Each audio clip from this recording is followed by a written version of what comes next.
रौनकपुर नाम के एक शहर में राजा रौनक सिंह का राज हुआ करता था। वो हमेशा अपनी प्रजा के हित में कार्य किया करते थे। वहाँ की प्रजा बहुत खुश रहती थी। एक दिन गिद्ध आकाश में भूतिया पेड़ के बीज लेकर उड़ रहा था। जैसे ही गिद्ध रौनकपुर पहुंचा तो उसके मुंह से एकदम बीज रौनकपुर के बीचों बीच गिर गया। बीज भूतिया था, इसलिए अगले ही दिन वो पौधा बन गया। वहाँ के स्थानीय निवासियों ने जब पौधे को देखा तो हैरान रह गए, क्योंकि पौधे का रंग काला था। बाद में लोगों ने आपस में चर्चा की और यह समझा कि खेत में उगने वाला कोई घासपात या वनस्पति होगी। दूसरे दिन वो पौधा काफी बड़ा हो गया। लोगों को और ज्यादा दुविधा हुई कि एक ही दिन में ये पौधा इतना बड़ा कैसे हो गया। होते होते वो पौधा तीसरे दिन पेड़ बन गया। समय बिता और लोग भी तेजी से बढ़ने वाले पौधे के बारे में सोच सोचकर परेशान हो रहे थे। वो इस मामले को राजा के पास लेकर गए। ऐसे जादुई पौधे का पता चलते ही राजा तुरंत उस जगह पर पहुंच गए। राजा को जैसे ही पता चला कि एक काले रंग का पौधा 3 दिन में पेड़ बना है, तो वो भी उस पेड़ को हैरानी से देखने लगे। वो इतनी तेजी से फैला था कि किसी को यकीन ही नहीं हो रहा था। राजा उस पेड़ के पास चौथे दिन पहुंचे थे और तब तक पेड़ और बड़ा हो चुका था। राजा समझ गए थे कि का रंग काला है, इसमें जरूर कुछ जादू टोना होगा।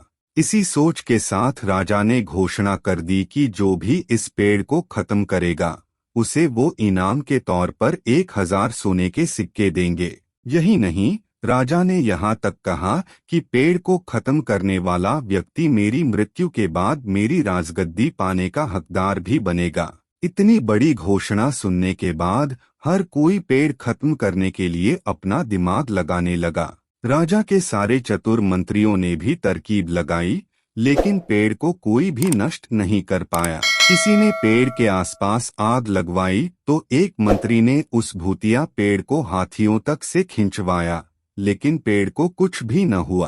अब लोगों के मन में डर बैठ गया और उन्हें लगा कि पक्का यह ऐसा वैसा नहीं, बल्कि भूतिया पेड़ है। तभी उस गांव के एक समझदार व्यक्ति को राजा की घोषणा का पता लगा। जानकारी मिलते ही वह अपने गुरु के पास भूतिया पेड़ से जुड़े रहस्य को जानने के लिए पहुंच गया। गुरुजी ने अपनी ध्यान की शक्ति को एकत्र करके देखा और उससे पूछा, क्या तुम पेड़ को खत्म करना चाहते हो? समझदार व्यक्ति ने जवाब दिया, हाँ गुरुजी, सब उससे परेशान हैं। गुरुजी ने बताया कि उसे खत्म करने का एक ही तरीका है। इसके लिए तुम्हें उस पेड़ के आसपास नमक डालना होगा। इस तरकीब के बारे में जानते ही वो व्यक्ति तेजी से राजा के पास गया और कहा कि इस पेड़ के आसपास आपको नमक डलवाना होगा। ऐसा करने पर ही यह पेड़ खत्म होगा। राजा ने अपने सैनिकों को ठीक ऐसा ही करने को कहा। सैनिकों ने मिलकर पेड़ के चारों ओर खूब सारा नमक डाल दिया। नमक डालने के एक दिन बाद ही पेड़ का आकार कुछ कम हुआ। होते होते 5वें दिन तक पेड़ एकदम छोटा हो गया। उसके बाद गलकर वो गायब ही हो गया। उस व्यक्ति की तरकीब काम कर गई और राजा ने खुश होकर उसे इनाम की 1000 सोने की मोहर पहले दी।